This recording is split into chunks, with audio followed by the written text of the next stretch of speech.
তাহলে 3a = 24 centimetre. কেন?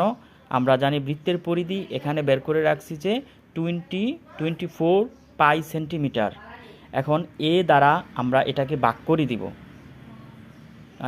3a মানে 3 দ্বারা 24 পাই বাই 3কে মানে পাইকে ভাগ করলে 3 দ্বারা ভাগ করলে 8 পাই হবে।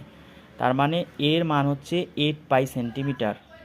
এ হচ্ছে সমবাহু ত্রিভুজের এক বাহুর দৈর্ঘ্য।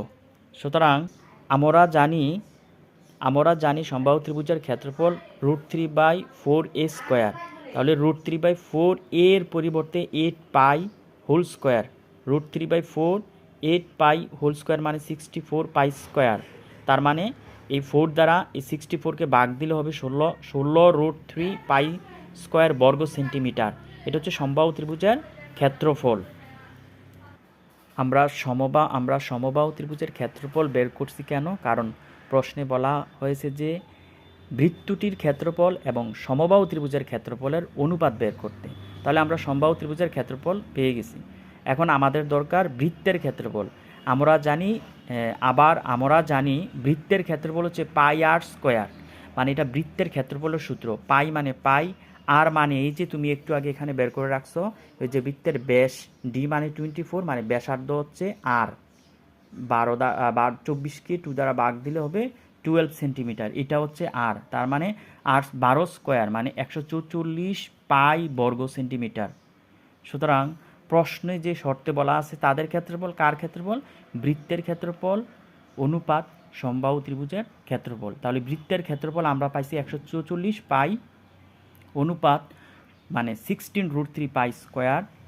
এই যে দেখো স্যার এখানে পাই আছে, এখানে পাই স্কোয়ার আছে, তার মানে অবশ্যই পাই দ্বারা ভাগ যাবে একটা পাই। আর এখানে আছে 144, এটা আছে 16, মানে এই 144কে 16 দ্বারা ভাগ যায়, অর্থাৎ 16 পাই দ্বারা বথ সাইডকে ভাগ যায়।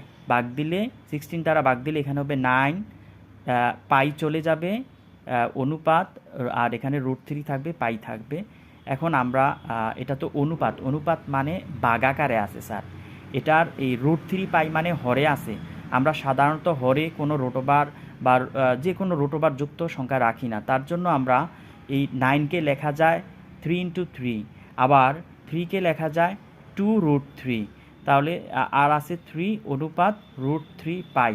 তার মানে স্যার √3 এখান থেকে মানে √3 দ্বারা উভয় পক্ষে ভাগ করে দিলে থাকবে 3√3 অনুপাত পাই। তারপরে যদি কেউ না বুঝো আমাকে নক দিবে, আমি বুঝিয়ে দেওয়ার চেষ্টা করব।